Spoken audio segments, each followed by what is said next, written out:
NCERT example 1.1 question பாருங்க. If 10 power 9 electrons move out of your body to another body every second, how much time is required to get a total charge of 1 coulomb on the other body?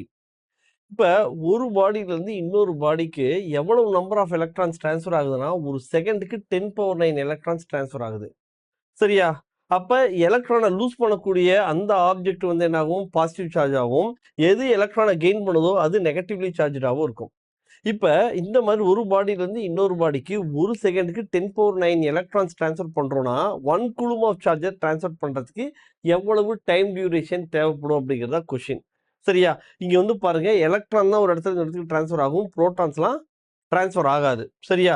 அப்ப charge வந்து பாருங்க, only electrons R transferred, charge is not created. இங்க புதுசா ஒரு charge create ஆகல, electron ஒரு இடத்துல ஒரு இடத்துக்கு டிரான்ஸ்ஃபர் ஆகுது. ஓகே, இப்ப கொஸ்டின் வந்து பாருங்க, நமக்கு என்ன கொடுத்துருக்காங்க? எலக்ட்ரான் டிரான்ஸ்ஃபர் ரேட் ஒரு செகண்டுக்கு 10 பவர் 9 எலக்ட்ரான்ஸ் ஒரு பாடியில இருந்து இன்னொரு பாடிக்கு டிரான்ஸ்ஃபர் ஆகுது. சார்ஜ் ஆஃப் த எலக்ட்ரான் உங்களுக்கு தெரிஞ்சிருக்கணும். எவ்வளவு? 1.6 × 10⁻−19 கூலும் தெரிஞ்சிருக்கணும். இப்ப நம்பர் ஆஃப் எலக்ட்ரான்ஸ் எவ்வளவு அப்படிங்கிறத ஃபர்ஸ்ட் ஃபைண்ட் அவுட் பண்ணணும். ஓகேவா? எவ்வளவு எலக்ட்ரானை டிரான்ஸ்ஃபர் பண்ணணும்ட்டா தான் ஃபர்ஸ்ட் ஸ்டெப். அதுக்கடுத்து எவ்வளவு டைம் ரெக்கையர்டு அதை செகண்ட்ஸ்ல கன்வெர்ட் பண்ணிட்டு ஃபைனலா என்ன பண்ணலாம்? அதை இயருக்கு கன்வெர்ட் பண்ணலாம். சரியா? அப்போ வந்து பாருங்க, first number of electrons needed for 1 coulomb. என்ன நம்பர் ஆஃப் எலக்ட்ரான்ஸ் வேணும்னா டோட்டல் சார்ஜ் டிவைட் பை இது வந்து என்ன?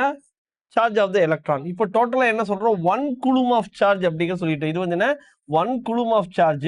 ஒரு எலக்ட்ரானுக்கான சார்ஜ் எவ்வளவுனா 1.6 × 10⁻−19 கூலும். இப்போ 1 டிவைட் பை 1.6 போட்டோம்னா நமக்கு என்ன வரும்னா 0.625 × 10⁻+19 வரும்.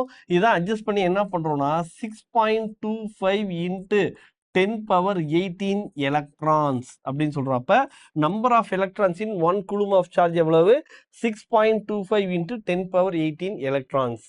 இப்ப டைம் ரெக்கையர்டு எவ்வளவு? அப்ப ஒரு எலக்ட்ரான் ஒரு செகண்டுக்கு எவ்வளவு எலக்ட்ரான்ஸ் டிரான்ஸ்ஃபர் ஆகுது? 10 பவர் 9 எலக்ட்ரான்ஸ். அப்ப 6.25 × 10⁻18 எலக்ட்ரான்ஸ் டிரான்ஸ்ஃபர் ஆகிறதுக்கு எவ்வளவு டைம் வேணும்?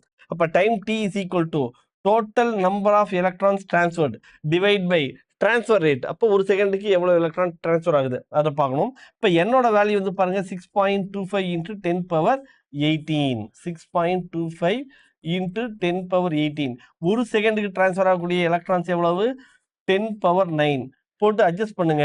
என்ன வரும்னா நமக்கு 6.25 இது வந்து பாருங்க 10⁻18. 6.25 × 10⁻18 டிவைட் பை 10⁻9 போட்டோம்னா 6.25 × 10⁻9 செகண்ட்ஸ் அப்படிங்கிறது கிடைக்குது. ஓகே, இப்போ இந்த செகண்ட்ஸை வந்து என்ன பண்றோம்? நம்ம இயரா கன்வெர்ட் பண்ணணும். இயரா கன்வெர்ட் பண்ணணும்னா என்ன பண்றோம்?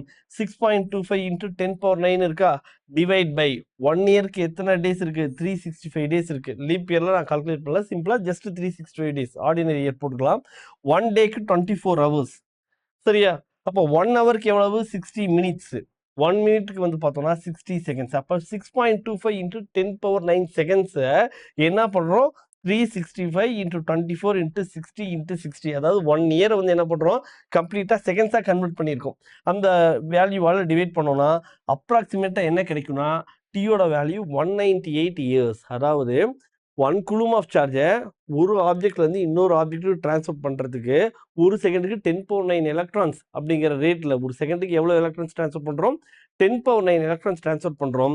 அப்படி பண்ணும்போது 1 கூலும் ஆஃப் சார்ஜ் ஒரு இடத்துல இருந்து கொண்டு போறதுக்கு 198 இயர்ஸ் ஆகும். அப்ராக்சிமேட்டா 200 இயர்ஸ் ஆகும். நீட் எக்ஸாம்ல நல்ல ஸ்கோர் எடுத்தும் நமக்கு ஒரு நல்ல மெடிக்கல் காலேஜ் கிடைக்கல.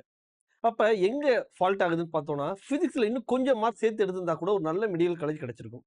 அப்ப பிசிக்ஸ்ல நல்ல ஸ்கோர் எடுக்கிறதுக்கு என்ன பண்ணலாம் அப்படின்னு பார்த்தோம்னா ஆர்எஸ்கே நீட் அகாடமி தமிழ்நாட்டிலேயே ஃபர்ஸ்ட் டைம் நாங்க லான்ச் பண்ணியிருக்கோம் பிசிக்ஸ் ஷார்ட்கட் கோர்ஸ். நமக்கு ஒரு ஷார்ட்கட் இருக்குன்னா அந்த ஷார்ட்கட்டுக்கு தேவையான கான்செப்ட்ஸ், அதுக்கு தேவையான ஷார்ட்கட் நோட்ஸ், ஒவ்வொரு ஷார்ட்கட்டுக்கும் ப்ராக்டிஸ் கொஸ்டின்ஸ், இது எல்லாமே நம்ம அந்த ஆப்ல நம்ம உங்களுக்கு கொடுத்துருக்கோம். அப்ப இந்த மாதிரி 1-2 ஷார்ட்கட் இல்ல, ஒவ்வொரு சாப்டர்லயும் வந்து பார்த்தோம்னா மினிமம் ஒரு 50+ ஷார்ட்கட்ஸ் நம்ம கொடுத்துருக்கோம். இதெல்லாம் ப்ராக்டிஸ் பண்றீங்க அப்படின்னா கண்டிப்பா உங்களுக்கு மினிமமா 100+ பிசிக்ஸ்ல ஸ்கோர் பண்றதுக்கு நாங்க ஷூரிட்டி கொடுக்குறோம். ஷார்ட்கட்ஸ் எல்லாம் எங்க இருந்து எடுத்திருக்கோம்னா ப்ரீவியஸ் நீட் ஜேஇ கொஸ்டின்ஸ், அதே மாதிரி NCERT book back, NCERT example கொஸ்டின்ஸ்ல பார்த்தது எப்படியெல்லாம் ஆன்சர் பண்ணலாம், என்னென்ன ஐடியாஸ் இருக்கு, அது எல்லாத்தையுமே நம்ம இதில் கம்பைன் பண்ணி கொடுத்துருக்கோம். கம்ப்ளீட்டா ஒரு 1 இயர்க்கு நீங்க ஃபாலோ பண்ணுங்க. டெய்லி 5 ஷார்ட்கட்ஸ், ஒவ்வொரு ஷார்ட்கட்டுக்கும் மினிமம் ஒரு 5 ப்ராக்டிஸ் கொஸ்டின்ஸ், இந்த மாதிரி ட்ரை பண்ணுங்க. கண்டிப்பா வந்து நீங்க பிசிக்ஸ்ல 100+ ஸ்கோர் பண்ணலாம்.